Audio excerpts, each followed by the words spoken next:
Hi everyone, it's Roger and Abe here from the DisKingdom.com podcast, and on this show we're going to be discussing the Food and Wine Festival that's coming to Epcot and all the lovely new merchandise that's just been announced for the event, which takes place at Epcot from September 25th through to November 16th. And all these items are going to be available at the Festival Centre, which can be found within the Future World between University of Energy and Mission Space Pavilions.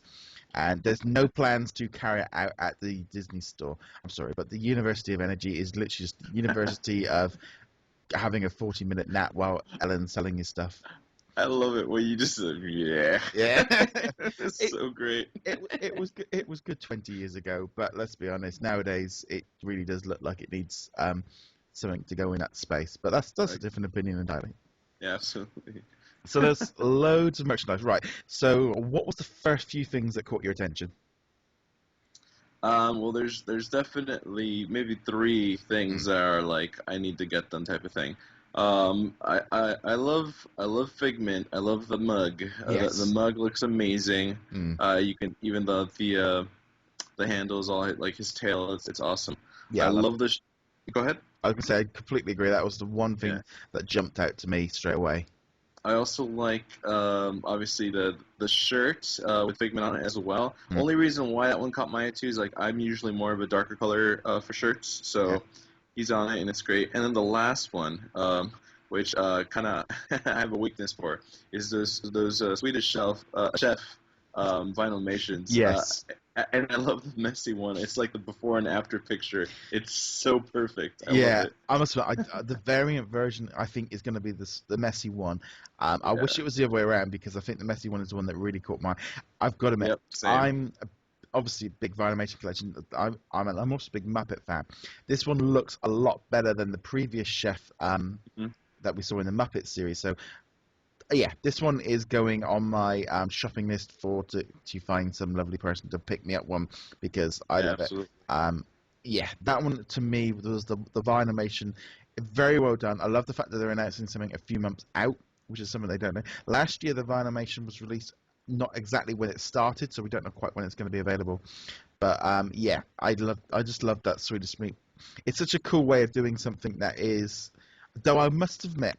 And there is something, I think it would have been cool to have had Figment that we saw in the top of it, or Mickey in the hat this year, because that Figment with the hat and stuff would have been rather cool Vinylmation, but they can do that next year. Yeah, it's something I've always wanted them to do. Would be like a little crossover where you had like maybe Remy on the Swedish chef's hat, kind of like if he's controlling him, like Linguini. But anyways, that's just a little crossover idea I've always had. But I was going to mention something else that I noticed were the pins. Because you have some classic characters like Chip and Dale and Donald. Those were kind of cool. And then you had a Mushu for China, which was perfect. I mean, I'm very, very picky with pins because I just in amount of space and stuff. I have to be. But that set, actually, for me, I love the World Showcase. I love the Food and Wine Festival.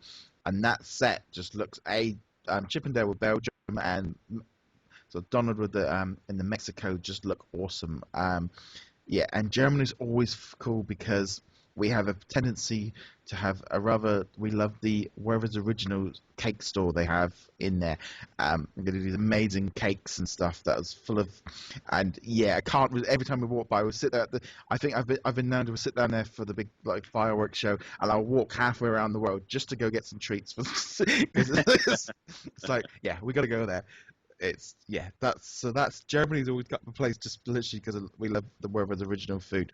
But that's the cool thing with the Food and Wine Festival is they've got all these different stands everywhere as you go around picking up, and it's a great way. I would definitely recommend if you're at the event, don't have lunch. You're literally just going to be snacking all the way around on these little bites in different places, and you can try it out. And maybe if you're with somebody else, you can try bits. They're not huge portions, but if you have lots of them, they add up. But it's a great way of kind of sampling food from around the world and it's a really cool event. And if you're at Epcot when this is on, it's something it doesn't cost anything more while you're there, other than buying the food. But it's a great little add-on, especially for that World Showcase. It's such a cool idea, and I've loved it every time I've been to it. Yeah, and not to mention they go all out. I mean, they redecorate the foliage and all the bushes and everything. Get a nice little theming to the Food and Wine Festival. So definitely check it out. It's Yeah. something cool to go see, and it's an annual event, so it's Yeah, awesome. and also you've got all the and if you're into your drinking and stuff as well, they've got their different brews from around the world and different wines and stuff, and it's just a great kind of overall. It's that thing is the thing as well. It's much more because I always find Epcot to be more for adults anyway. So Right. the World Showcase to me is always perfect for if you're for older people going to go to parks. It's my parents' favorite places, mine and my wife's one. It's just nice just to be able to chill and go around there because you're not fighting queues. You're taking the ambience of everything and all the sights and stuff. I think this kind of festival fits the theme perfectly because you couldn't do this, I don't think, in Magic Kingdom or in Animal Kingdom so much. It works perfectly for the World Showcase. Absolutely. No, but there we go. So there's all the new items. I also love the push salt and pepper set. That looks rather cool. I always push, the little cat. Oh, that's right. We used to have him in California. The little animatronic or the little robot that they control. Yeah, Always used to make us laugh when that one used to come around. But yeah, there we go. So that's all the food and wine stuff. I'd love to know your thoughts on them. Comment below or send us a tweet or something like that. But remember to hit that subscribe button if you're on YouTube, and also if you're on iTunes or anything like that as well, you can subscribe. And we shall see you guys in another video. Later, guys. Take care. Laters.